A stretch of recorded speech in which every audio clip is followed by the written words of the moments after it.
নমস্কার, আপনারা দেখছেন সময় কলকাতা। সময় কলকাতায় আপনাদের স্বাগত। এবং আজকে অর্থাৎ 20 তারিখ, এবং এই 20 তারিখে আজকে সকাল থেকেই কিন্তু ভোট গ্রহণ চলছে বিভিন্ন কেন্দ্রে। এবং সেক্ষেত্রে বলে রাখা ভালো, এটা পঞ্চম দফার ভোট, এবং সেই পঞ্চম দফার ভোটে 49টি লোকসভা কেন্দ্রে সারা দেশের ভিতর ভোট হচ্ছে, এবং যার মধ্যে উত্তরপ্রদেশে আছে 14টি, ওয়েস্ট বেঙ্গল 7, বিহারে 5, উড়িষ্যায় 5, ঝাড়খণ্ডে 3, জম্মু কাশ্মীরে 1, লাদাখে 1 এবং মহারাষ্ট্রে 13। এবং আমাদের ওয়েস্ট বেঙ্গলে যে 7টি কেন্দ্র আছে সেই 7টি কেন্দ্র উলুবেড়িয়া, হাওড়া, শ্রীরামপুর, আরামবাগ, ব্যারাকপুর, বনগাঁ এবং হুগলি।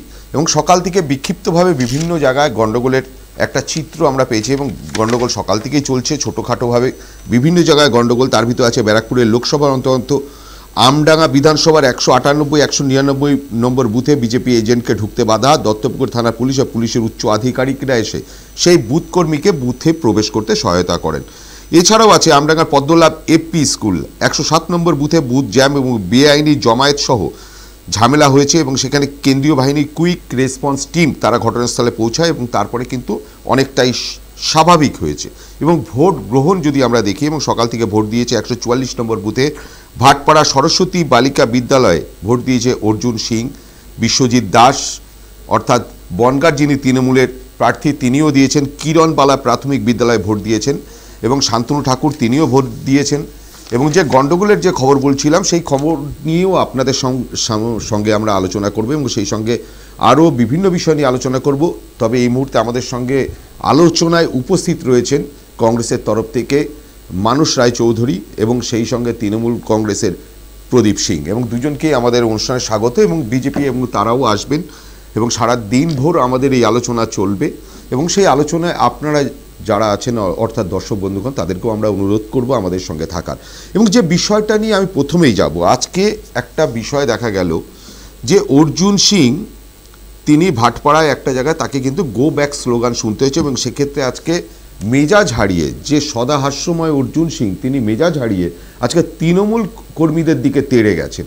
এবং এই বিষয়টা নিয়ে আমি একটু প্রদীপবাবুর কাছে যাব যে প্রদীপবাবু, অর্জুন সিং বিগত বেশ কিছুদিন ধরে রাজনীতির ময়দানে যখন থেকে তিনি দলবদল করে বিজেপির ক্যান্ডিডেট হয়েছেন, প্রত্যেকটা এলাকা তিনি কার্যত চষে ফেলেছেন, এবং সেক্ষেত্রে আজকে ভোটের দিনে মেজাজ হারিয়ে তৃণমূল কর্মীদের দিকে তেড়ে যাচ্ছেন, যেটা অর্জুনের বিরুদ্ধে এর আগে দেখেছি গণ্ডগোল হয়েছে, হাতাহাতি হয়েছে, সব ঠিক আছে, কিন্তু এইটা কেন? তাহলে কি কোনো জায়গায় তিনি বুঝতে পাচ্ছেন যে তার পায়ের তলায় মাটি কোনো ক্রমশ সরছে বা তেমন কিছু? বিশ্বজিৎ, বিষয়টা তুমি এরকম ভাবে দেখতেও পারো, আবার বিষয়টাকে একটু যদি বিস্তারিত দেখা যায়, অর্জুন সিং যে ধরনের রাজনীতি করে সেই রাজনীতিটা একটু খানিকটা তড়িৎবরণ তোপদারের আদলে, মানে আগের যে যিনি বিধায়ক ছিলেন, ওই অঞ্চলের সাংসদ ছিলেন তড়িৎবরণ তোপদার বামপন্থী জামানায়, তো তিনি খানিকটা প্যাটার্ন অফ তড়িৎবরণ তোপদারের আদলে রাজনীতি করেন। সেই রাজনীতিতে একটা আবার অর্জুন সিং এর ব্যাপারটা কি জানো তো, যে অনেক নিচু লেভেল থেকে উঠে আসা রাজনীতিবিদ, তো আর অনেক সংঘর্ষ করে আসা রাজনীতিবিদ, তার সঙ্গে একাধারে তিনি অপরাধী কিংবা দুষ্কৃতীও, এটা নিয়ে কোনো সংশয় নেই যে তার রাজনৈতিক জীবন থেকেই সে রাজনীতিও করেছে, তার সঙ্গে সঙ্গে এই অপরাধমূলক কাজগুলো করেছে। তার রাজনৈতিক ক্ষেত্রে একটা দিন আসে যখন এই রকম মানুষজনের পতন ঘটে, যেমন ইউপিতে মুহুর্মুহ উদাহরণ দিতে পারি, কিন্তু সেটা তো কাজের নয়। আজকে বাংলা রাজনীতি নিয়ে আলোচনা করছি, সেটা বাংলা রাজনীতি। অর্জুন সিং এর সঙ্গে একটি চ্যানেলে আমি সরাসরি কখনো প্যানেলে বসেছিলাম, তা তখন আমি তৎকালীন অবস্থায় তখনই আমি বলেছিলাম যে অর্জুন সিং, আপনি যে রাজনীতি করেন সেই রাজনীতিতে অনেকটা মাকড়সার জাল বোনার মতো। আপনি শিকার ধরার জন্য কিংবা আপনার রাজনৈতিক উচ্ছ্বাসার জন্য যে যে কাজগুলো করেছেন, এই মাকড়সার জালের মধ্যে থেকে আপনি, মাকড়সারা তার জালের মধ্যে পড়েই মারা যায়, যে তখন জাল কেটে আর বেরোতে পারে না, যখন তার মৃত্যু ঘটে। তা আপনারও মৃত্যু ঘটবে আপনার এই রাজনৈতিক জীবনের এই উচ্চাকাঙ্ক্ষা আর যে ধরনের রাজনীতি করেন এর মধ্যে পড়েই, যেমন তড়িৎবরণ তোপদারের ঘটেছিল। তা উনি আজকে বুঝতে পারতেন। দেখুন, আমাদের যদি ব্যারাকপুর লোকসভার নিরিখে উনি কেন তৃণমূল কংগ্রেসে এসেছিলেন সেটাও বুঝতে হবে। ব্যারাকপুর লোকসভার নিরিখে যদি আপনি বিধানসভা নির্বাচনকে দেখেন, সেইখানে কিন্তু আমাদের সংখ্যাধিক্য বিধায়ক বেশি। তৎকালীন অবস্থায় সেইটাকে ম্যানেজ করার জন্য অর্জুন সিং এর লোকজনরা তাকে প্রেসার করে যে তারা যেহেতু আর নড়াচড়া করতে পারছে না রাজনৈতিক ভাবে, সেই জন্য অর্জুন সিংই তৃণমূল কংগ্রেসে বাধ্য হয় আমাদের দলে যোগ দিয়ে যদি সেটাকে মিনিমাইজ করা যায়। এটা অর্জুন সিং এর স্বয়ং বক্তব্য বিভিন্ন টিভি মিডিয়ার মাধ্যমে তিনি যে তৃণমূল কংগ্রেস জয়েন করার পর যে আপনার একান্ত সাক্ষাৎকার দিয়েছেন সেখানে তিনি বলেছেন, এবং সব থেকে বড় যে টিভি মাধ্যম আছে যে এবিপি আনন্দ, সেখানে উনি সরাসরি বলেছিলেন যে আমি তৃণমূলের প্রেশার রাখতে না পেরে আমি আমার দলের লোকেদের চাপে পড়ে আমাকে তৃণমূল জয়েন করতে হয়।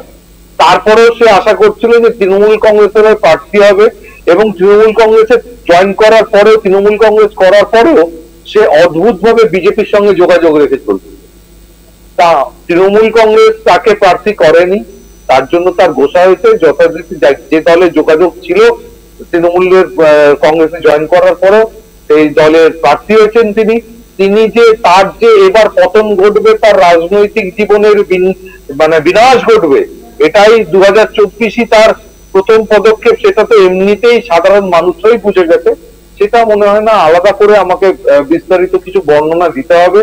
অর্জুন সিং হারছে, এবং আমি হারছে তো অবশ্যই, কারণ যেখানে পার্থ ভৌমিকের মতো একজন প্রার্থী যিনি বিভিন্ন দিক থেকে মানুষের কাছে একটা শৃঙ্খলাবদ্ধ একটা মানুষের ছবি, একটা সুশ্রী মানে সৃজনশীল মানুষের ছবি আছে যে মানুষের কাছে, তার কাছে একটা দুষ্কৃতি যে পতন ঘটবে এটা নিয়ে কোনো সংশয় আমার নেই। না, কিন্তু একটা বিষয় আপনার কাছে আমি একটু জানতে চাইবো, যে আপনি যেটা বললেন পতন ঘটছে অবশ্যই, এবং সেক্ষেত্রে আপনার বক্তব্য এবং দাবি সেটা পতন হচ্ছে, কিন্তু ব্যারাকপুর টোটাল এই যদি কেউ পর্যালোচনা করে দেখে, এবং এই টোটাল ব্যারাকপুর যে কেন্দ্র এবং তার ভিতর 7টা জায়গা, এবং 7টা জায়গার কিন্তু অধিকাংশ জায়গায় একটা তলায় তলায় একটা আন্ডার কারেন্ট চলছে, এবং সেক্ষেত্রে দাঁড়িয়ে প্রচুর তৃণমূল নেতা দিনের বেলায় তারা তৃণমূল করছে, কিন্তু রাতের বেলায় বিজেপি করছে, এরকম অভিযোগ কিন্তু বারবার উঠে আসছে। এবং অর্জুন সিং যে হাতে তালুর মতন যে পুরো ব্যারাকপুরটা চেনে, প্রত্যেকটা নেতার সঙ্গে সম্পর্ক, এবং সেক্ষেত্রে কিন্তু এই জায়গাটা উঠে আসছে বারবার করে, এবং সেটা আলোচনার কেন্দ্রবিন্দুতে হয়েছে। যদি একটু কান পাতা যায় এবং নজর রাখা যায়, সেক্ষেত্রে কিন্তু এটা দেখলেই দেখা যাবে যে প্রচুর তৃণমূলের নেতা তারা দিনে তৃণমূল, রাতে তারা বিজেপি হয়ে গেছে। এই প্রভাবটা কি পড়বে না সেক্ষেত্রে? জয়ের আপনি কতটা নিশ্চিতভাবে বলছেন যে আজকে অর্জুন সিং হারছেই? সেক্ষেত্রে কিন্তু এই ইকুয়েশনগুলো প্রত্যেকটা জায়গায় কাজ করছে। শুধু তাই নয়, এবার বামেদের যে প্রার্থী দেবদূত ঘোষ, এবং সেই দেবদূত বাবুও কিন্তু এবার অনেকটাই ভোট পেতে পারে, এবং সেক্ষেত্রে সেই যদি ভোট পায় সেটাও একটা ক্ষতিকারক, যেরকম বিজেপির তরফে হবে সেরকম আইএসএফ তরফ থেকে এখানে প্রার্থী দিয়েছে। এবং নওশাদের যে লাস্ট সভাটা হচ্ছে নওশাদ সিদ্দিকের, এবং সেটা হয়েছিল হলো বিড়লা বলে একটা জায়গায়, বিড়লা গেটে, এবং প্রচুর মানুষ সেখানে সেই সভায় অংশগ্রহণ করেছে। সেক্ষেত্রে যদি আইএসএফ আজকে ভোট কাটে, এবং সেটা ভোট অবশ্যইভাবে তৃণমূলের কাটবে, অর্থাৎ এত কি ইজি এই যে অঙ্কটা আপনি যেরকমভাবে ইজিলিভাবে বলে দিলেন হারছেই, অঙ্কটা কি এতটাই সহজ? কি বলবেন? বিষয়টা হলো, তুমি যে প্রশ্নটা করেছো সেটার মধ্যে সম্পূর্ণ তথ্য আকারে আমি বলি। যখন অর্জুন সিংকে প্রার্থী করলো না তৃণমূল কংগ্রেস আজ থেকে 2019-এ, তৎকালীন অবস্থায় যে ঘটনা ঘটেছিল, অর্জুন সিং যেহেতু দীর্ঘদিন তৃণমূল কংগ্রেসে সংগ্রাম করেই অর্জুন সিং এর উত্থান, এই তৎকালীন দীনেশ ত্রিবেদীকে হারানোর জন্য বিজেপির প্রার্থী হয়ে দাঁড়ানো, তখন কি মনে করছেন যে আমাদের তৃণমূল কংগ্রেসের যে নেতাদের কথা বলছেন আজকে আপনি নিচের তলায় যোগাযোগ রেখে চলছিল, তা তখন 2019-এ সেই যোগাযোগটা ছিল না? আমরা অর্জুন সিং যখন আবার ফিরে আসতে চাইলো আমাদের দলে, তখন কি আপনি মনে করেন যে তৃণমূল কংগ্রেস অর্জুন সিংকে নিয়েছিল কিন্তু মাথায় রাখেনি, কিংবা আমরা তদন্তের মধ্যে রাখেনি যে এই সব নেতারা যারা 2019-এ অর্জুন সিং এর পক্ষ নিয়েছিল তারা এবারও অর্জুন সিং এর পক্ষ নিতে পারে, এই কথাটা আমাদের মাথায় নেই? কিংবা আমরা যখন পার্থ ভৌমিককে প্রার্থী করলাম তখন পার্থ ভৌমিক এবং অর্জুন সিং এর কি ইকুয়েশন, কোন কোন নেতা অর্জুন সিং এর পক্ষে যেতে পারে, তাদের চাপেই অর্জুন সিং তৃণমূল কংগ্রেসে এসেছিল, এই ইকুয়েশন গুলো আমরা কোনো খোঁজ খবর রাখিনি, না রেখে পার্থ ভৌমিককে শুধু শুধু আমরা দিয়ে দিলাম। আমি বলি আইএসএফ প্রার্থী দিয়েছে, এটা যে কোনো রাজনৈতিক দল তৈরি হতে পারলে সে প্রার্থী দিতে পারে। আমি একটাই জিনিস জানতে চাইছি আপনার কাছে, আপনি কি করে ভাবছেন সেটা তৃণমূলের ভোট আইএসএফ কাটবে, আদৌ কাটবে কি? কারণ একজন যদি লোকসভা নির্বাচনে দীর্ঘদিন যদি, যিনি আরেকজন প্রতিনিধি বসে আছেন কংগ্রেসে, তিনি যদি দীর্ঘদিন রাজনীতি করে থাকেন, একটি যদি নির্দল প্রার্থী হিসাবে, ধরুন আমরা যে কোনো প্রার্থী বড় রাজনৈতিক দল, সেই ক্ষেত্রে দুজন তিনজন করে ড্যানি প্রার্থী দেয়, সেই ড্যানি প্রার্থীরাও ভোট পায়। এই ভোটটা সেরকম সমতুল্য যদি ভোট আজকে আইএসএফ এর প্রার্থী পায়, তাতে নিয়ে সেটা তৃণমূলের ভোট কাটবে, এটা কে বল? এটা তো হতে পারে যে বামেদের ভোট কাটতে পারে। তবে আজকে আমি এটুকু বলছি, আপনার একটা অঙ্কে একটা কোথাও তথ্যে আমি সহমত যে বামেরা তাদের পুরনো হারানো জায়গা ফিরে পাচ্ছে।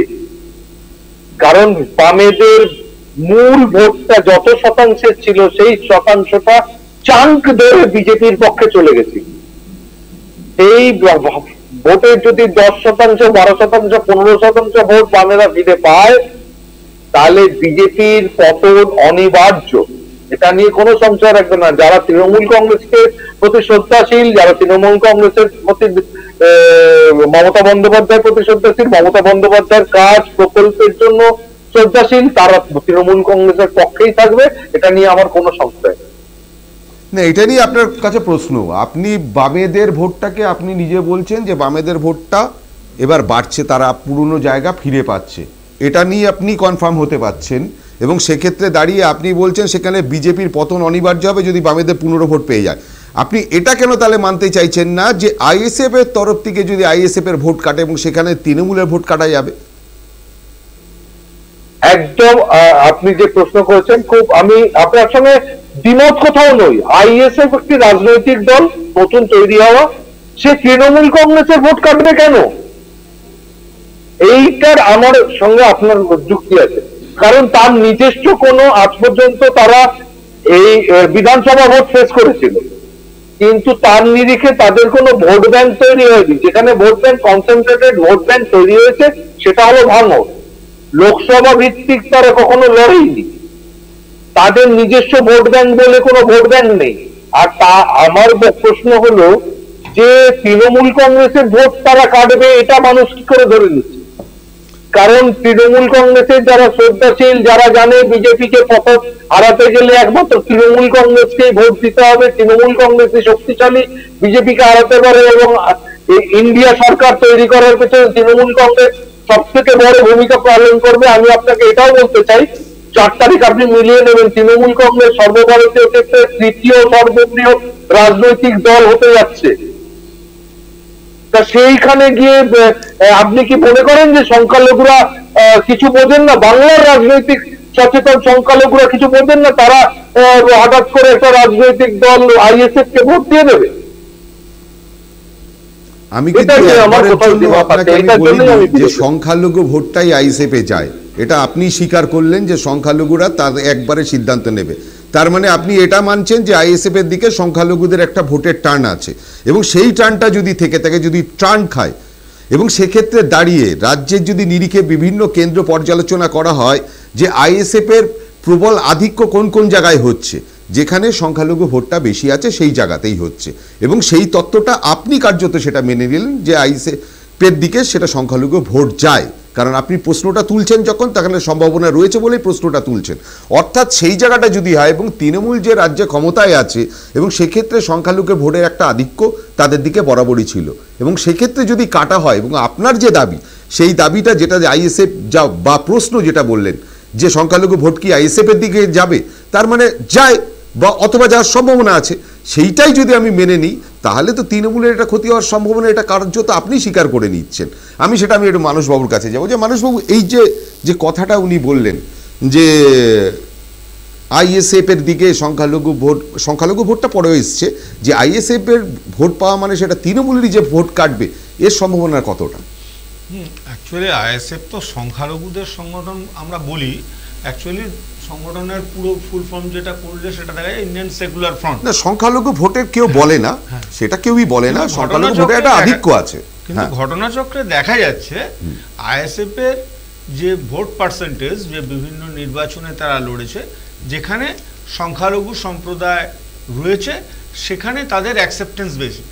আমরা বারাসাতেরও বিভিন্ন জায়গায়, এমনকি আমডাঙ্গা ফামডাঙ্গা চত্বরেও আমরা দেখেছি যে এই সংখ্যালঘু সম্প্রদায়ের মধ্যে একটা, বিশেষ করে যুব সম্প্রদায়ের মধ্যে এই আইএসএফের প্রতি তাদের আনুগত্য দেখা গেছে। তার কারণ তারা বিভিন্ন সময় বিভিন্ন রাজনৈতিক দলের কাছে যে সকল এক্সপেকটেশন তাদের ছিল, হয়তো সেগুলো সম্পূর্ণ হয়নি, আইএসএফ তাদের কোনো স্বপ্ন দেখিয়েছে।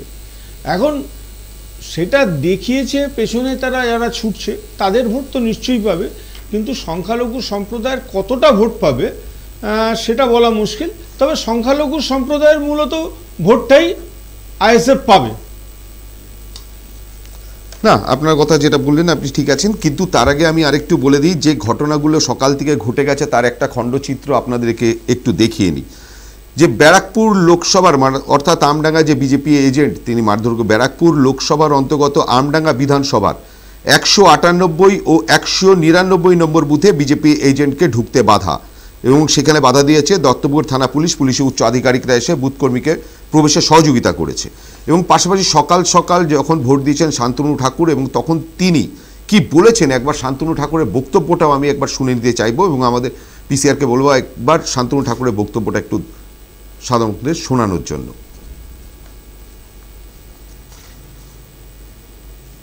এবং উত্তর 24 পরগনার বনগাঁ লোকসভা কেন্দ্রের তৃণমূল প্রার্থী বিশ্বজিৎ দাস তিনিও বাড়ি থেকে বেরিয়েছেন এবং সেখানে সকালবেলাতেই তিনি ভোট দিয়েছেন, এবং তিনিও কি বলেছেন সেটাও একটু শোনাবো। পাশাপাশি আরও অনেক ঘটনাই আছে পরপর, এবং সেক্ষেত্রে বীজপুর বিধানসভার অন্তর্গত কাঁচরাপাড়ার 174, 175, 176 নম্বর বুথে ভোটাররা ভোট দিতে পারছেন না বলে অভিযোগ করেছিল বিজেপি, এবং সেই অভিযোগটা হয়েছিল তৃণমূলের বিরুদ্ধে। এবং বুথ এজেন্টকে নিয়ে লকেটের অর্থাৎ লকেট চ্যাটার্জি তার সঙ্গে একটা বচসা হয়েছে, এবং সেটা হুগলিতে হয়েছে। এবং একবার শুনে নিতে চাই একবার শান্তনু ঠাকুর এবং বিশ্বজিৎ দাস কি বলেছে। স্বরূপনগরে কালকে যেখানে গিয়েছিলাম সেই জায়গাটাতে আমাকে 121 নম্বর বুথ বালতির ওই সাইডটাতে, তো সেই জায়গাটা ভয়ঙ্কর একটা জায়গা তৈরি হয়েছে, সেখানে আমাকে অ্যাটাক করা হলো। সেখানে পুলিশকে ইনফর্ম করা হয়েছে, সেখানে সকল ইসেকে ইনফর্ম করা হয়েছে। পুলিশ রাত্রেবেলা পুলিশ ওখানে কোনো সিকিউরিটির ব্যবস্থা করেনি। আজকে সকালবেলায় ওখানে ভোট দিতে যাচ্ছিল যখন কর্মীদের মাথা ফাটিয়ে দেওয়া হয়েছে, মহিলাদের মারধর করা হয়েছে। আমি ভাবি যে গণতন্ত্রের এরকম পরিস্থিতি, ক্যান্ডিডেটের উপর অ্যাটাক, সেখানে কোনো প্রোটেকশান নেই, পরবর্তীতে ভোট দিতে গিয়ে এটা করতে চাইছে নাকি? স্টেট পুলিশ কি করতে চাইছে? গণতন্ত্রকে ভায়োলেন্স করে মমতা বন্দ্যোপাধ্যায় দালালি করে কতদিন চলে এই পুলিশ আমরাও তো দেখবো আগামীতে। কেন্দ্রীয় বাহিনীকে ডিপ্লয় না করলে কেন্দ্রীয় বাহিনী তো নিজে হেঁটে যেতে পারে না হামাগুড়ি দিয়ে। বিশেষ সম্প্রদায়ের মানুষদের এলাকাগুলো উত্তপ্ত হচ্ছে। যেগুলো ওদের হেরে যাওয়া, যে পলায়নবৃত্তি মনোভাবে বাজার গরম করবার জন্য কিছু করছে, এখানে বিজেপি এখানে কোনো ফ্যাক্টর নয়। কালকে রাতে শান্তনু ঠাকুরকে বিক্ষোভ দেখানো হয়েছে, স্বাভাবিক কারণে যে 5 বছর যায়নি সে যদি এখন মানুষের কাছে যায়, মানুষ দেখলে বিক্ষোভ দেখাবেই। দাদা, স্বরূপনগরে বিজেপি কর্মীর মাথা ফাটানোর অভিযোগ, শান্তনু ঠাকুর নিজেই অভিযোগটা করছে। না, এটা ও তো অভিযোগ গত নির্বাচনে করেছে, নিজের গাড়ি নিজে ধাক্কা মেরে দিয়ে বলছে আমাকে ধাক্কা মেরেছে। এগুলো ওর চক্রান্ত। নির্বাচনের সময় একটা করে মানুষের সিম্পেথি আদায় করার চেষ্টা করছে, এবার সেটা হচ্ছে না। ও যেটাই করছে সেটাই বুমেরাং হচ্ছে। কখনো বললো যে আমাকে জঙ্গিরা চিঠি পাঠিয়েছে ইত্যাদি ইত্যাদি। ও নানা রকমভাবে চেষ্টা করেছে, কিন্তু মানুষ এবার স্বতঃস্ফূর্ত রয়েছেন। মানুষ বুঝে গিয়েছেন যে 5 বছরের একজন ব্যর্থ সাংসদ মানুষের ভোট নিয়ে মানুষের সাথে প্রতারণা করেছেন, মানুষের ভোট নিয়ে মানুষের সাথে বিশ্বাসঘাতকতা করেছেন। যে জেলা শাসকের সই জাল করে আশাকর্মীদের বসানো হয়েছে ভোট গ্রহণ কেন্দ্রে, এবং সেটা লকেট চট্টোপাধ্যায় বলেছিলেন, এবং তার প্রতিক্রিয়া দিয়েছেন রচনা ব্যানার্জি, এবং সেটা আমরা পুরোটা একটু শুনে নিতে চাইবো যে কি ঘটনাটা এবং তাদের কি মূলত অভিযোগ করেছে। জেলা শাসকের সই জাল করে আশা কর্মীদের বসানো হয়েছে ভোট গ্রহণ কেন্দ্রে, বলেছেন লকেট চট্টোপাধ্যায়, এবং সেক্ষেত্রে প্রতিক্রিয়া দিয়েছেন রচনা ব্যানার্জি। আমরা সেটা একটু শুনে নেব। এবং পাশাপাশি আরও কিছু আছে। বিজেপি নেতা স্বরাজ ঘোষের গাড়ি থেকে উদ্ধার হয়েছে নগদ টাকাসহ আগ্নেয়াস্ত্র, এবং সেটাও আমরা একটু দেখে নেব। এবং খানাকুলের রাজারহাটি 1 নম্বর গ্রাম পঞ্চায়েতের অন্তর্গত রামচন্দ্রপুর এলাকায় তৃণমূল কিছু দুষ্কৃতী তারা বিজেপির বেশ কয়েকজন কর্মীর উপর হামলা চালায়, এবং সেটা তৃণমূলের দিকে অভিযোগ ওঠে, এবং আহত হয়েছেন 4 জন। রাজারহাটি 1 নম্বর গ্রাম পঞ্চায়েতের উপপ্রধান তপন বাগ সহ 4 জন। এই অভিযোগ যে গ্রাম পঞ্চায়েত বিজেপি পরিচালিত বলেই এই অঞ্চলের উপপ্রধান সহ বিজেপি কর্মীদের উপর আক্রমণ করেছে বেশ কয়েকজন দুষ্কৃতী, এবং সেটা তৃণমূলের বিরুদ্ধে অভিযোগ গিয়েছে। আমরা একটু দেখে নেব যে জেলা শাসকের সই জাল করে আশাকর্মীদের বসানো হয়েছে ভোট গ্রহণ কেন্দ্রে। লকেট চট্টোপাধ্যায় তার প্রতিক্রিয়া দিয়েছিলেন, এবং সেক্ষেত্রে প্রতিক্রিয়া দিয়েছেন পাল্টা প্রতিক্রিয়া রচনা ব্যানার্জি। একবার একটু দেখে নেব।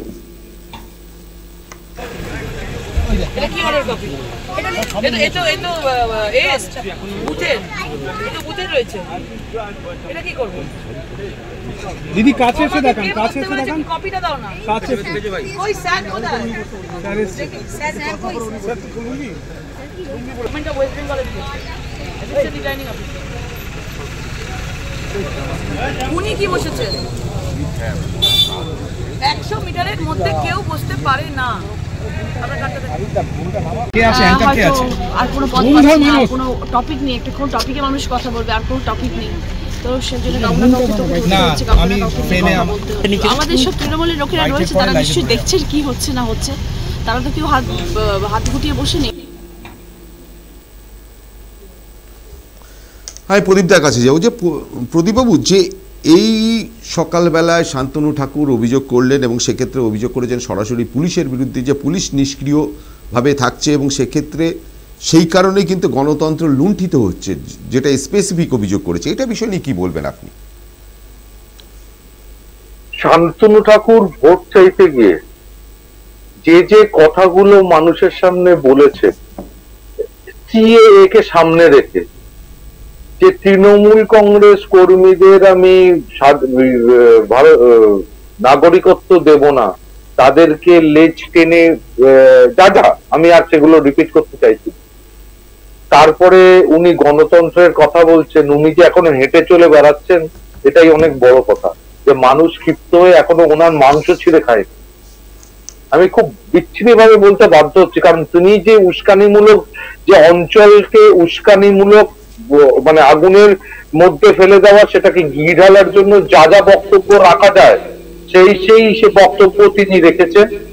রেখে উনি আশা করছেন যে মানুষ কিংবা তৃণমূল কংগ্রেস প্রতিপক্ষ হয়ে ওনাকে ফুল দিয়ে পুজো করবেন, ওনাকে উনি যেমন ভাবে চাইবেন সেরকম ভাবে চলতে হবে, তবে সেটা গণতন্ত্র রক্ষা হবে। কিন্তু উনি আমি ওনার সম্পর্কে আর কিছু বলতে চাই না, কারণ উনি ওনার কি রেজাল্ট হবে সেটা দেখতেই পাবেন, ওনার কি পরিণতি হতে যাচ্ছে পরবর্তীকালে। কারণ যে কাজগুলো উনি এই ভোটটাকে সামনে রেখে প্রার্থী হওয়ার পর করেছেন, সেই কাজগুলো কিন্তু কোনোটাই বিচার ব্যবস্থার মধ্যে থেকে করেননি। এই কাজগুলোর জন্য ওনাকে ওনার ফল পেতে হবে, শাস্তি পেতে হবে। মানে কাজগুলো মানে কি কাজের কথা বলতে চাইছেন? সমস্ত কাজ উনি একজনের কাছে থাকা তার পারিবারিক সম্পত্তি, সেটা জোর করে তালা ভেঙে নিজে কেন্দ্রীয় মন্ত্রী থাকার জন্য নিজে হাতুড়ি মেরে সেই জায়গা দখল করা। আমি সেইটার মধ্যে ঢুকতে চাইছি না, সেটা আজকে প্রশাসনিক ব্যাপার, কোর্টের ব্যাপার, কোর্টে চলছে মামলা, সেটা কোর্ট দেবে। আর উনি যা যা বক্তব্য রেখেছেন এই নির্বাচনী জনসভায়, সেই সমস্ত কিছুর উত্তর ওনাকে দিতে হবে, মানুষকে দিতে হবে। সেটা অপেক্ষা করুন 4 তারিখের জন্য। আমি একটু মানুষবাবুর কাছে যাব। মানুষবাবু, ওখানে ধরুন বনগাঁ লোকসভা কেন্দ্র, এবং বনগাঁ লোকসভা কেন্দ্রে প্রায় 68% আছে মতুয়া ভোট। এই মতুয়া ভোট নিয়ে যে রাজনীতি, এ তো বরাবর সমস্ত রাজনৈতিক দল করে এসেছে, এবং সেই মতুয়াদের ভিতরে একটা ক্ষোভ বিক্ষোভের জায়গায়। আপনার কি মনে হয় ওখানে মতুয়া ভোটে এবার কি পরিস্থিতি হতে পারে বনগাঁর ক্ষেত্রে? যে বনগাঁর আগে একটু আপনারা দেখাচ্ছিলেন যে ব্যারাকপুর লোকসভা কেন্দ্রের আমডাঙ্গা, এটার সম্বন্ধে একটু বলি যে আমডাঙ্গায় একটা সময় আমি নিজে মিটিং করতে গিয়েও দেখেছি, এইবার নয় এর আগে, সেখান থেকে এক প্রকার পালিয়ে আমাদের আসতে হয়েছিল। আমডাঙ্গায় তৃণমূলের যে সন্ত্রাস, সেই সন্ত্রাস সম্বন্ধে সকলেই অবহিত। যেহেতু লড়াইয়ে আমরা অনেক পিছিয়ে, বা ওখানে বামপন্থী প্রার্থী তিনি কি জানিয়েছেন জানি না, বিজেপি যেহেতু সেন্ট্রালে রয়েছে এবং তারা মেন অপোজিশন, সেই জায়গায় দাঁড়িয়ে সেখানে কেন্দ্রীয় বাহিনী ডিপ্লয়েড করে সেখানকার ভোটারদের সুস্থভাবে ভোট দেওয়ালো না, এর পেছনে কি রাজনৈতিক কোনো অসৎ উদ্দেশ্য রয়েছে? আমাদের মনে কিন্তু এই প্রশ্নটাও জাগে। আর দ্বিতীয়, আপনি যেটা বলছেন যে মতুয়া ভোট, মতুয়া সম্প্রদায় মানে পিছিয়ে পড়া সম্প্রদায়। সবচাইতে আশ্চর্য লাগে, গত বছর যখন এই মতুয়া ভোটের অধিকাংশ বিজেপি পেয়ে ক্ষমতায় আসেন হয়, আপনাদের এখানে টিভি চ্যানেলে একটা সময় বিজেপির প্রতিনিধি বলেছিলেন যে পিছিয়ে পড়া সম্প্রদায়ের মানুষের ভোট সবচাইতে বেশি বিজেপির সঙ্গে আছে, সেই জন্যে বিজেপিতে তাদের এমপির সংখ্যা বেশি এবং বিভিন্ন রাজ্যে এমএলএর সংখ্যা। তখন আমি তাদের বলেছিলাম যে বিজেপির যে দর্শন, সেই দর্শনে কিন্তু এই এসসি, এসটি, ওবিসি, নিম্ন শ্রেণীর যারা সামাজিকভাবে রয়েছে তাদের কোনো স্থান নেই। এবং তাদের যদি স্থান থাকতো, আমরা পরিষ্কার দেখতে পেতাম রাষ্ট্রপতি যখন পার্লামেন্ট হাউস ভিত পুজো হচ্ছে, পার্লামেন্টটাকে বলা হয় in the house of president. যার বাড়ি, তার ভিত পুজোয় তিনি আমন্ত্রিত নন, তিনি সেখানে যেতে পারেন না। বাড়ির ভিত পুজোর পর বাড়ির গৃহপ্রবেশ হয়, সেখানে বিভিন্ন জায়গার সাধু সন্তের প্লেনে করে উড়িয়ে নিয়ে যাওয়া হয়, অথচ রাষ্ট্রপতিকে তার প্রবেশাধিকার সেই দিনের জন্য দেওয়া হয় না। এবং আশ্চর্যজনকভাবে রাম মন্দির নির্মাণেও আমরা কিন্তু রাষ্ট্রপতির বর্ণময় উপস্থিতি আমরা দেখতে পারিনি। তার কারণ বিজেপির যে আরএসএসের মূলত যে দর্শন, সেটা হচ্ছে হিন্দুত্ববাদী দর্শন, এবং শুধু হিন্দুত্ববাদী না, সেটা মনুসংহিতা অনুযায়ী। এবং সেই মনুসংহিতা অনুযায়ী দর্শনে নিম্ন শ্রেণীর মানুষ, মানে সামাজিকভাবে যাদের স্থান দেওয়া হয়েছে, পিছিয়ে পড়া, তাদের এবং মহিলাদের সেখানে কোনো স্থান নেই, তাদের অচ্ছুত মনে করা হয়। এতদ সত্ত্বেও মাতুয়া সম্প্রদায় এবং বিভিন্ন জায়গার ভোট বিজেপি পেয়েছিল।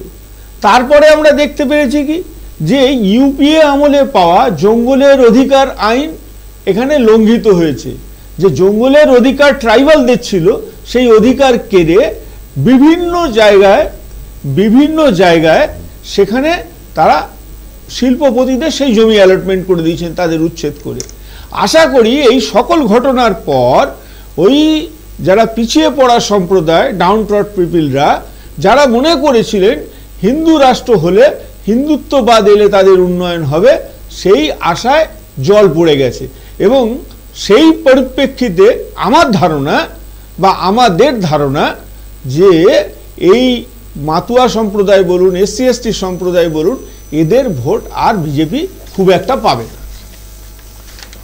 আমি একটু এই প্রদীপবাবুর কাছে যাবো, তো আমি অন্যগুলো একটু দেখিয়ে নেবো। তার আগে একটু দেখিয়ে নিই যে স্বরূপনগর বিধানসভার নবাবকাটি মোড়লপাড়া এলাকার ভোটারদের কোপ মারার অভিযোগ উঠল। বিজেপি সমর্থিত ভোটারদের উপর হামলার অভিযোগ। বনগাঁ বিজেপি জেলার সভাপতি দেবদাস মণ্ডলের অভিযোগ, বাংলাদেশ থেকে ক্রিমিনাল নিয়ে এসে ভোটারদের বাধা দেওয়া হচ্ছে। এছাড়াও একাধিক ওয়ার্ডে 100 মিটারের মধ্যে তৃণমূল কর্মীরা ঢুকে দাঁড়িয়ে রয়েছেন বলে অভিযোগ বিজেপির। আমি একটু সেই চিত্রটা একটু দেখে নেব যে স্বরূপনগরের বিধানসভার নবাবকাটি মোড়লপাড়া এলাকায় ভোটারদের কোপ মারার অভিযোগ এবং বিজেপি সমর্থিত ভোটারদের উপর হামলার অভিযোগ, এবং বনগাঁ বিজেপি জেলা সভাপতি দেবদাস মণ্ডলের অভিযোগ, বাংলাদেশ থেকে ক্রিমিনাল নিয়ে এসে ভোটারদের বাধা দেওয়া হচ্ছে। এছাড়াও একাধিক ওয়ার্ডে 100 মিটার মধ্যে তৃণমূল কর্মীরা ঢুকে দাঁড়িয়ে রয়েছেন। আমরা সেই ছবিটা একটু দেখে নেব।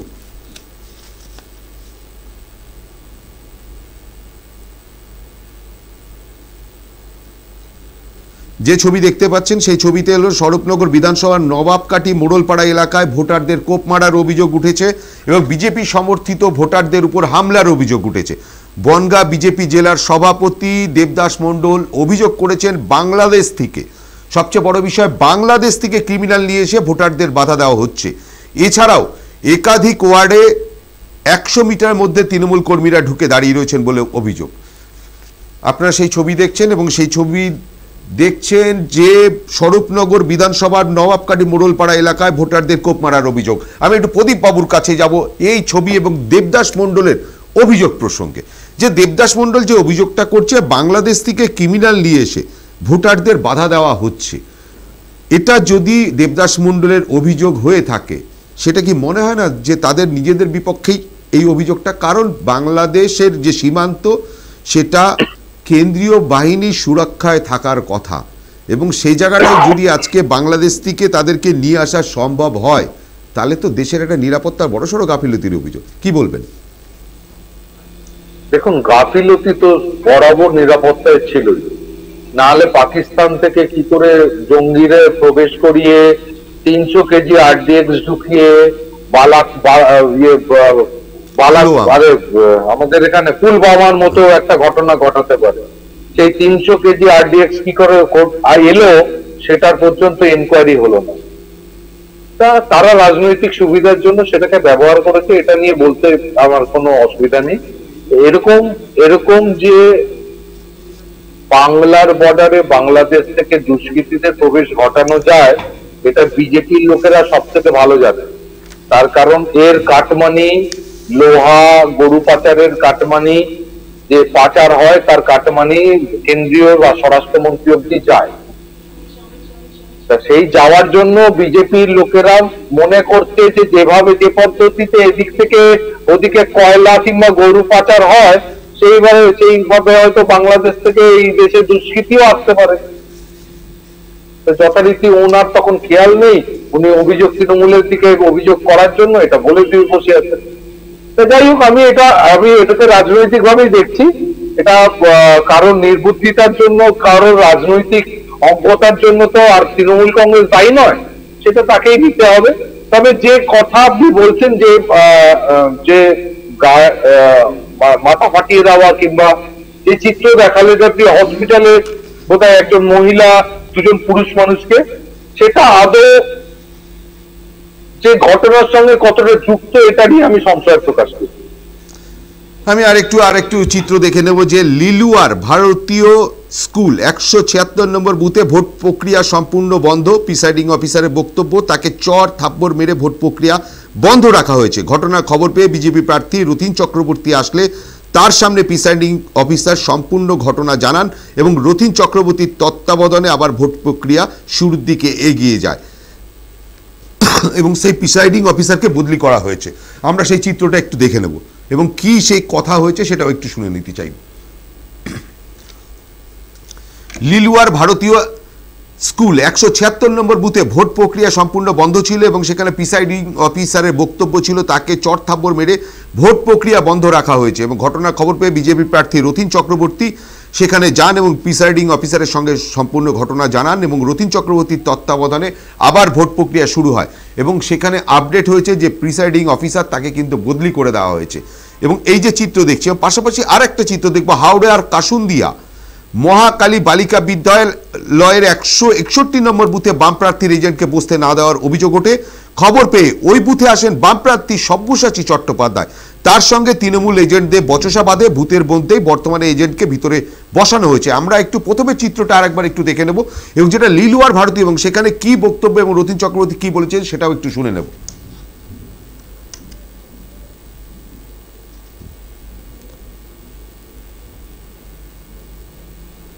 একদিন পোলিং এজেন্ট গালে প্রচন্ড থাপ্পড়, দু গালে প্রচন্ড থাপ্পড় প্রচুর মেরেছে। আমি জানি না কোন দলের। হ্যাঁ, এরপর এবং বিভিন্ন সময়ে যখন আমাকে মারছে সে 6টা 10-এর পরে আফটার 6:10 আমি প্রিসাইডিং অফিসার। এবং একটু দেখবো হাওড়ার কাসুন্দিয়া মহাকালী বিদ্যালয়ের 161 নম্বর বুথে বাম প্রার্থীর এজেন্টকে বসতে না দেওয়ার অভিযোগ ওঠে। খবর পেয়ে ওই বুথে আসেন বাম প্রার্থী সব্যসাচী চট্টোপাধ্যায়, তার সঙ্গে তৃণমূল এজেন্টদের বচসা বাঁধে বুথের মধ্যেই বর্তমানে এজেন্টকে সেখানে ভিতরে বসানো হয়েছে। এই চিত্রটাও আমরা একটু দেখে নেব।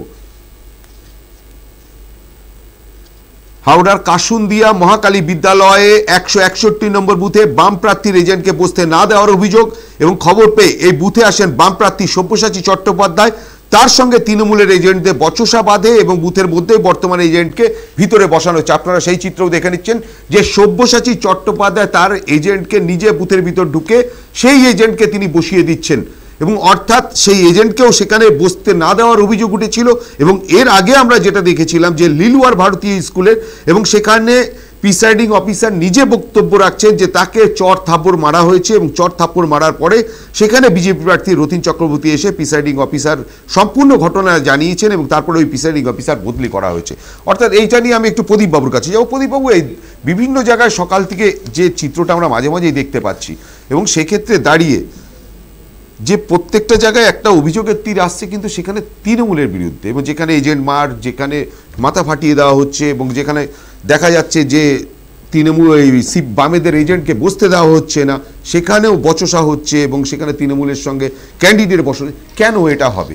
বারবার করে তো এই চিত্রটা বারবার আমরা দেখতে পাচ্ছি যে সকাল থেকে বিভিন্ন জায়গা থেকে এই বিষয়টা উঠে আসছে। আমি বলি, প্রিসাইডিং অফিসারের গায়ে হাত তোলার কথা বললেন, প্রিসাইডিং অফিসার বলতে পারলেন না কোন রাজনৈতিক দলের ব্যক্তি তিনি, কোন রাজনৈতিক দলের এজেন্ট। এক, তিনি প্রিসাইডিং অফিসার নিজে অ্যাপয়েন্টমেন্ট দিয়েছেন প্রত্যেকটি মানুষকে, প্রত্যেকটি এজেন্টকে, তারপরেও তিনি বলতে পারছেন না যে কোন রাজনৈতিক দলের এজেন্ট। সেটা হতে পারে বিজেপির এজেন্ট, আমি ধরে নিতে পারি, আমি যেহেতু জানি না। সেটা হতে পারে বামেদের এজেন্ট, হতে পারে। এটা কি করে তৃণমূল কংগ্রেসের এজেন্ট হলো আমি সেটা জানি। প্রিসাইডিং অফিসার মার খেয়েছে, তিনি অ্যাপয়েন্টমেন্ট নিয়েছেন এজেন্টদের, কিন্তু তিনি রাজনৈতিক ভাবে ক্যামেরার সামনে বলতে পারলেন না সেটা কোন রাজনৈতিক দলের এজেন্ট। দুই, একটা লোকসভা কেন্দ্রে, একটা লোকসভাতে ভোট হচ্ছে 2200 থেকে 2500 কি 800 পর্যন্ত বুথ থাকতে পারে। এইখানে যদি একটি দুটি বুথে কোন রাজনৈতিক দলের কোন এজেন্টের সঙ্গে কোন এজেন্টের ঘটনা ঘটে, সেটাকে অত বৃহৎ আকারে দেখিয়ে একটা রাজনৈতিক দলকে খাটো দেখানোর কোনো মানে হয় বলে আমার মনে হয় না। কিন্তু সাংবাদিকরা সেটা করেন, সেটা করতেই পারেন, সেটা তাদের কাজ। তবে আমি বলি 2500 থেকে 200 থেকে 2800 পর্যন্ত যেখানে বুথ হতে পারে, আর আপনি যেখানকার দেখালেন সেটা হলো হাওড়ায় বোধহয় 2500-র উপরে বুথ। তা সেই বুথের যদি একটা দুটো 5টা জায়গাতে এজেন্ট না বসে থাকে, তাহলে তাতে সিপিএম এর প্রার্থীরা অত চিন্তিত হওয়ার কিছু নেই, কিংবা তৃণমূল কংগ্রেসের এজেন্ট যদিও না বসে থাকে তাহলে তৃণমূলেরও চিন্তিত হওয়ার কিছু নেই। আবার বিজেপিরও যদি এজেন্ট না থেকে থাকে তাহলে তারও চিন্তা করার কিছু নেই, কারণ শতাংশের নিরিখে সেই 5টা বুথ এতই নগণ্য, সেই 5টা বুথ হয়তো হতে পারে যে মানে ফল প্রকাশের ক্ষেত্রে তফাৎ করে দিতে পারে, কিন্তু এটার জন্য গেল হয়ে ওঠার কিছু কারণ নেই। একটা প্রশ্ন আপনার কাছে আমি করতে চাইছি যে বিগত যে কটা নির্বাচন হয়েছে, বিভিন্ন ধরনের, ধরুন পঞ্চায়েত নির্বাচন হয়েছে, পৌরসভা নির্বাচন হয়েছে, তার আগে বিধানসভা হয়েছে, তার আগে লোকসভা হয়েছে, এবং আমরা যে চিত্রগুলো দেখেছিলাম ব্যাপক একটা অশান্তির বাতাবরণ ছিল, বিভিন্ন সময় বিভিন্ন প্রাণহানির ঘটনা ঘটেছে, কিন্তু এখনো পর্যন্ত 5 দফা ভোট হলো, মোটামুটি বলা যেতে শান্তিপূর্ণ ভোট হচ্ছে। তাহলে কি এমন হলো যে এতটা শান্তিপূর্ণ ভোট হয়েছে? তাহলে কি মানুষের চেতনা বৃদ্ধি হয়েছে, রাজনৈতিকভাবে তারা সচেতন হয়েছে, না নিরাপত্তায় যারা আছে তারা দায়িত্বশীলভাবে কাজ করছে? বিশ্বজিৎ, আমি তো এটার মধ্যে তৃণমূল কংগ্রেসের এবং আমি তৃণমূল কংগ্রেসের হিসেবে বলছি না আপনার কাছে, আমি কারণটা জানতে চাইছি কি মনে হয় আপনাদের? আমি কি বললাম, এটাকে তো আমি তৃণমূল কংগ্রেস এবং অভিষেক বন্দ্যোপাধ্যায়ের সাফল্য দেখি, কারণ উনি এই বক্তব্যটা সামনে রেখে পঞ্চায়েত নির্বাচনে যে প্রক্রিয়ার মধ্যে গেছিলেন, নবজোয়ার যাত্রা, সেই প্রক্রিয়ারই এটাকে ভালো শুভ ফল হিসেবে দেখছি। আমি আপনাদের চ্যানেলে এই গতদিনকে ভোটের আলোচনার মধ্যে আমি স্বীকার করতে বাধ্য হয়েছিলাম, তৃণমূল কংগ্রেস এইটিকে মানুষের চেতনা বিবেককে জাগানোর জন্য, গণতন্ত্রকে প্রতিষ্ঠা করার জন্য আমরা তৎকালীন অবস্থায় পঞ্চায়েত ভোটের সময় 45 থেকে 45% কিংবা 50% জায়গায় সাফল্য পেয়েছিলাম, কিন্তু সমস্ত জায়গায় পেয়ে উঠতে পারিনি। কিন্তু যত দিন যাবে আমরা সেটার লক্ষ্যেই কাজ করব, এটা আমি আপনাদের জানিয়েছিলাম। কিন্তু আজকে আপনার কথা থেকে একটা জায়গায় আমি কোথাও মানে আশ্বস্ত হচ্ছি, অভিষেক বন্দ্যোপাধ্যায়ের যে কাজ কিংবা তৃণমূল কংগ্রেসের যে কাজ, যে মানুষের বিবেক জাগ্রত করে বাম জামানার সমস্ত কালো ছায়াকে ভুলে মুছে ফেলে যে মানুষকে গণতন্ত্রমুখী করা, মানুষের ভোট যাতে অযথা ভোটের জন্য গণতন্ত্রকে রক্ষা করার জন্য রক্ত যাতে না ঝরে, সেই যে পদ্ধতি, সেই যে ব্যবস্থার কথা আমরা বলেছি, সেই পদ্ধতিরই সাফল্য দিচ্ছি। আমি অভিষেক বন্দ্যোপাধ্যায়কে অভিনন্দন জানাই এই সাফল্যের জন্য।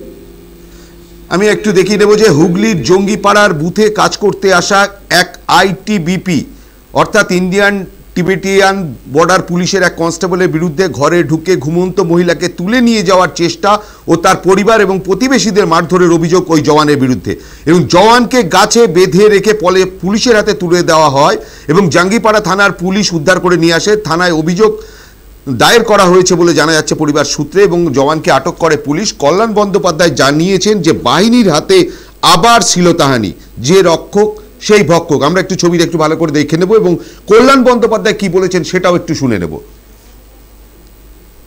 যে হুগলির জাঙ্গিপাড়ার বুথে কাজ করতে আসা এক আইটিবিপি অর্থাৎ ইন্ডিয়ান টিবেটিয়ান বর্ডার পুলিশের এক কনস্টেবলের বিরুদ্ধে ঘরে ঢুকে ঘুমন্ত মহিলাকে তুলে নিয়ে যাওয়ার চেষ্টা এবং পরিবার এবং প্রতিবেশীদের মারধরের অভিযোগ ওই জওয়ানের বিরুদ্ধে, এবং জওয়ানকে গাছে বেঁধে রেখে পুলিশের হাতে তুলে দেওয়া হয় এবং থানায় অভিযোগ জানানো হয়েছে। জাঙ্গিপাড়া থানার পুলিশ এসে উদ্ধার করে নিয়ে আসে এবং সেই জওয়ানকে আটক করেছে পুলিশ।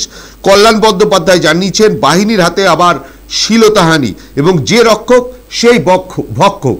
আমরা একটু দেখে নিচ্ছি সেই যে ছবি আপনারা দেখছেন, এবং সেই ছবি হলো হুগলির জাঙ্গিপাড়ার বুথে এক আইটিবিপির এক কনস্টেবলের বিরুদ্ধে অভিযোগ উঠেছে এবং সেক্ষেত্রে দাঁড়িয়ে তাকে বেঁধে রাখা হয়েছিল গাছে এবং তারপরে পুলিশ এসে উদ্ধার করে। এবং কল্যাণ বন্দ্যোপাধ্যায় কি বলেছেন সেটা আমরা একটু শুনে নেব। জাঙ্গিপাড়াতে বিড়ালা গ্রামে, আটপুরের বিড়ালা গ্রামে একজন জওয়ান মদকে একজন মহিলাকে কটূক্তি করছিল, মহিলাটা ঘরে ঢুকিয়েছিল, তারপরে সেই মহিলার ঘরের মধ্যে ঢুকে তাকে মলেস্টেশন। তো এই তো হচ্ছে সিআইএসএফ জওয়ানদের দিয়ে সমস্ত হচ্ছে। এটা তো আমরা বারবার বলছি, এটা তো ইলেকশন কমিশনকেও বলেছি, হাইকোর্টে যখন আমি মামলা করছিলাম তখন তো আমি বলেছিলাম শীতলকুচির ঘটনা দিয়ে, যে এই যে মহিলাদের উপরে একটা অত্যাচার করার টেন্ডেন্সি বর্ডার সিকিউরিটি ফোর্সে মানে সেন্ট্রাল ফোর্সেস রয়েছে। যাই হোক, কিন্তু এটা তো ঠিক না, এটা তো কে আজ সহ্য করবে যে আমার বাড়ির মেয়ের উপর অত্যাচার হবে? এদের হাতেই তো নিরাপত্তার দায়িত্ব। নিরাপত্তাটা তো যেই রক্ষক সেই ভক্ষক হয়ে গেছে। মোদির লোক না, যেমন মোদি তেমনি তার ফোর্স, যেমন অমিত শাহ তার তেমনি ফোর্স, আর কি করা যাবে? এইসবই তো গুজরাটে করেছিল। আর একটু দেখে যাব তৃণমূলের ভুয়ো এজেন্টকে বার করে দিলেন লকেট, এবং সেক্ষেত্রে তৃণমূলের ভুয়ো এজেন্ট অভিযোগে সেই এজেন্টকে বার করে দিয়েছেন লকেট। এবং সাকরাইলের কলোরা এলাকার উত্তর ধুলাগুড়ি প্রাথমিক বিদ্যালয়ে কলোরা এলাকায় বুথের বাইরে ভোটারকে প্রভাবিত করার অভিযোগ উঠেছিল। সেই অভিযোগের ভিত্তিতে কেন্দ্রীয় বাহিনী বুথের বেশ খানিকটা দূর পর্যন্ত কাউকে দাঁড়াতে দিচ্ছে না, টহল দিচ্ছে তারা। এবং সিপিএমের তরফে ভোটের বাধাদানের ছবি দেওয়া হয়েছিল, কিন্তু ক্যামেরার সামনে কোনো সিপিএম কর্মী সেই অভিযোগ জানাননি। এবং একটু দেখে নেব যে তৃণমূলের ভুয়ো এজেন্ট, এই অভিযোগে এজেন্টকে বার করে দিয়েছেন লকেট চট্টোপাধ্যায়।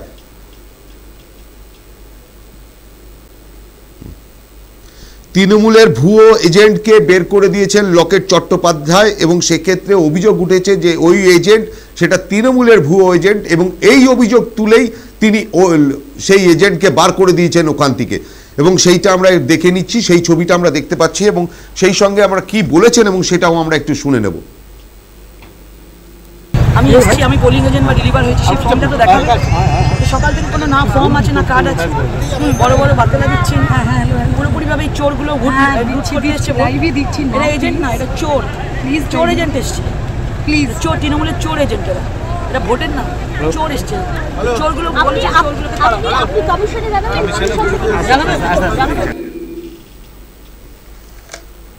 প্রদীপবাবু আপনার কাছেই যাবো। এই যে লকেট চট্টোপাধ্যায় বলছিল তৃণমূলের এগুলো চোর এজেন্ট এবং তারা সব চুরি করতে এসেছিল, কি বলবেন? দেখুন, আমি দেখুন আপনাদের ওখানে না ইয়ে হচ্ছে, ভাইব্রেটার হচ্ছে, আমার কথা আমি শুনতে পাচ্ছি, এটা একটু দেখে নিন। হ্যাঁ বলুন। বিষয়টা হলো যে লকেট চট্টোপাধ্যায় যা কথা বলছেন, উনি যে কাজটা করছেন, এইটা করার রাইট ওনার নেই। নির্বাচন কমিশনের কাছে তৃণমূল কংগ্রেসের ওখানে দায়িত্বপ্রাপ্ত লোকেরা যারা আছেন তারা কমপ্লেন করতে পারেন। উনি প্রার্থী, ওনার যদি কোনো অভিযোগ থাকে তিনি নির্বাচন কমিশনকে জানাতে পারেন। এই যে ভুয়ো এজেন্ট বললেন না, আমি যদি ওখানে এজেন্ট থাকতাম, উনি যদি আমার কার্ড দেখতে চাইতেন, আমার অ্যাপয়েন্টমেন্ট লেটার দেখতে চাইতেন, আমি দেখাতাম না, কারণ উনি তার যোগ্যতাই রাখেন না। উনি প্রার্থী, উনি প্রার্থীর মতো কাজ করবেন, এনকোয়ারি করার দায়িত্ব ওনার নয়। আমি অ্যাপয়েন্টমেন্ট পাবো, প্রিসাইডিং অফিসার আমার অ্যাপয়েন্টমেন্ট দেবে, আমাকে প্রিসাইডিং অফিসার অ্যাপয়েন্টমেন্ট দেওয়ার পর আমাকে কার্ড দেবে, আমি সেটা কোনো প্রার্থীকে দেখাতে রাজি নই, আর কোনো প্রার্থী দেখতে চাইতে পারেন না। উনি যে কাজটা করছেন, উনি অতিরিক্ত উৎসাহী হয়ে কাজ করছেন এবং অনৈতিক কাজ করছেন, নীতি বিরুদ্ধ, ন্যায় বিরুদ্ধ কাজ করছেন। উনি যাকে চোর বলছেন, তাকে সে চোর কি চোর না সেটা নির্বাচন কমিশনের লোক ঠিক করবে, উনি নন। উনি সকাল থেকে অনেক বড় বড় কাজ করছেন। উনি আইসিডিএস আশা কর্মী ইয়ে করছেন, যে নকল করে এনেছেন ফাইন, আপনি একটা রিপোর্ট দেখালেন, এটা এই কাজটা উনি করতে পারেন না। ওনার যদি কারোর বিরুদ্ধে কমপ্লেন থাকে উনি কমপ্লেন করুন, নির্বাচন কমিশন সঙ্গে সঙ্গে তার যদি এনকোয়ারি করবে, এনকোয়ারি করে যদি ওনার অভিযোগের সত্যতা থাকে তাহলে ব্যবস্থা নেবে। উনি কে? ওনাকে কাজ দেখাতে হবে, উনি কে? উনি হরিদাস পাল, উনি এনকোয়ারি চাইছেন, ওনাকে সবাইকে উত্তর দিতে হবে, কাজ করতে হবে প্রশাসনিক প্রবন্ধে, ওখানে যারা অফিসার আছে অফিসারদের ওনাকে ইয়ে করতে হবে। আমি বলছি দায়িত্ব নিয়ে যে তৃণমূল কংগ্রেসের ওখানে যারা দায়িত্বে আছেন তারা এক্ষুনি লকেট চট্টোপাধ্যায়ের বিরুদ্ধে ক্লোজ করার জন্য বলা হোক, অভিযোগ করা হোক যে উনি যে কাজটা করছেন সেই কাজটাই আইন বিরুদ্ধে, ন্যায় সঙ্গত নয়। এই যে প্রদীপবাবু যে কথাটা বলছিলেন, এটা কতটা মনে হয় এটা একজন ক্যান্ডিডেট তিনি চেষ্টা করবেন তার ওখানে নির্বাচন যেন ঠিকভাবে হয়, এবং সেক্ষেত্রে দাঁড়িয়ে প্রদীপবাবু যেটা বললেন যে এটা ওনার এখতিয়ারভুক্ত নয়, আপনার কি মনে হয় এটা কি? এটা প্রদীপবাবুর সঙ্গে আমি একমত, কারণ কোনো প্রার্থী ঢুকে তার যদি কোনো অভিযোগ থাকে তিনি তার নির্দিষ্ট জায়গায় তিনি অভিযোগ জানাবেন, আর পোলিং এজেন্টদের অ্যাপয়েন্টমেন্ট লেটার দেয় প্রিসাইডিং অফিসার। যদি ভুয়ো পোলিং এজেন্টের অ্যাপয়েন্টমেন্ট লেটার ইস্যু হয়ে থাকে তাহলে তার রেসপন্সিবিলিটি আছে পোলিং অফিসারের ওপর। এবার একটু আগে আপনি কয়েকটা কথা বলছিলেন, তা ওই পোলিং অফিসার উনি যেটা বললেন যে পোলিং অফিসারকে যাকে চেঞ্জ করা হলো তিনি বলছেন তাকে ভয় দেখানো হয়েছে, কোন দলের এজেন্ট বলতে পারছে না। আচ্ছা বলুন তো, পোলিং অফিসাররা কি বাইরে থেকে আসছে? তারা তো এই পশ্চিমবাংলারই মানুষ, কোনো না কোনো অফিসে চাকরি করেন, তাদের ডাটা বের করা তো কোনো অসম্ভব কাজ নয়। আজকের দিনে দাঁড়িয়ে তৃণমূলের এজেন্ট তাকে বের করে দিয়েছে বললে সে বাড়িতে নিরাপত্তা পাবে না অফিসে নিরাপত্তা পাবে? কোনো জায়গায় পাবে না। স্বাভাবিক কারণে তিনি সেই ভয়ের কারণে বলতে পারেননি কোন দলের দ্বারা হয়েছে। আর যে উনি বললেন যে ২-৫টা বুথে এরকম পোলিং এজেন্ট বসতে না দেওয়ার সমস্যা, সেটা নয়। এটা আমরা দীর্ঘদিন ধরেই দেখছি পশ্চিমবাংলায় এই চলনটা চলে আসছে, যে বিভিন্ন কনস্টিটিউয়েন্সির মধ্যে যেগুলো টাফ ফাইট থাকে সেই টাফ ফাইটে কিছু বুথকে বেছে নেওয়া হয় যে বুথের পার্সেন্টেজ ওই মিনিমাম পার্সেন্টেজটাকে মেকআপ দিতে পারে, এবং সেই বুথগুলোতে কোনো একটা বুথে ব্যাপক আকারে গণ্ডগোল করা হয়, ফোকাসটা সেই দিকে দিয়ে, বাকি বুথগুলোতে ছাপ্পা ভোট বা রিগিং, এবং এই মধ্যে দিয়ে নির্বাচনী ফলকে প্রতিফলিত করবার চেষ্টা হয়, এবং এই প্রচেষ্টা কন্টিনিউ রেখেছে এই তৃণমূল কংগ্রেস আগের সিস্টেমে। কাজেই ওই কয়েকটা বুথ নয়, কারণ সব বুথে আপনার পুলিশের পক্ষে পৌঁছানো সম্ভব হয় না, এবং সব বুথের খবরও আসে না, আপনাদের পক্ষেও পৌঁছানো সম্ভব হয় না, এবং সেই সুযোগটা তারা নেন। আর ভায়োলেন্সটা করা হয় আর কিছু নয়, এই ভীতি প্রদর্শনের জন্য। আর সেন্ট্রাল ফোর্সের এই ঘটনা, এটা দুর্ভাগ্যজনক, আমরা এটুকুই বলতে পারি, কারণ তাদের হাতে দেশের নিরাপত্তা, তাদের দ্বারা এই কাজ হওয়া, তার সঙ্গে ডাইরেক্ট কোনো মিনিস্টারকে জড়িয়ে ফেলাটা আমার মনে হয় না। পশ্চিমবাংলায় কোনো একটা পুলিশ যদি রেপ করে, আমি কি বলতে পারি মুখ্যমন্ত্রীর অনুপ্রেরণায় রেপ করেছেন? ঠিক তেমনি বিএসএফ এর যে জওয়ান বা টিবেটিয়ান ফোর্সের যে জওয়ান করেছে, তাদের দৃষ্টান্তমূলক শাস্তি হোক। তাদের জন্য সরকারকে সম্পূর্ণ দায়ী করে দেশের নিরাপত্তা বিঘ্নিত, এই ধরনের কথা বলার আমি বিরোধী। আমরা আবার আলোচনায় ফিরে আসবো এবং আরও বিষয় নিয়ে আসব এবং সমস্ত বিষয় আমরা আপনাদের সামনে তুলে ধরবো, যেমন সেরকম পাশাপাশি আমরা সমস্ত বিষয় নিয়ে পুঙ্খানুপুঙ্খভাবে আলোচনা করব এবং সেই আলোচনায় আরও আমাদের সঙ্গে গেস্ট এসে উপস্থিত হবেন। তবে এই মুহূর্তে আমরা নেব একটা ছোট্ট বিরতি এবং বিরতির পরে আমরা ফিরে আসছি। অবশ্যই আমাদের সঙ্গে থাকুন। আপনারা দেখছেন সময় কলকাতা, সময় বলবে সময়ের কথা।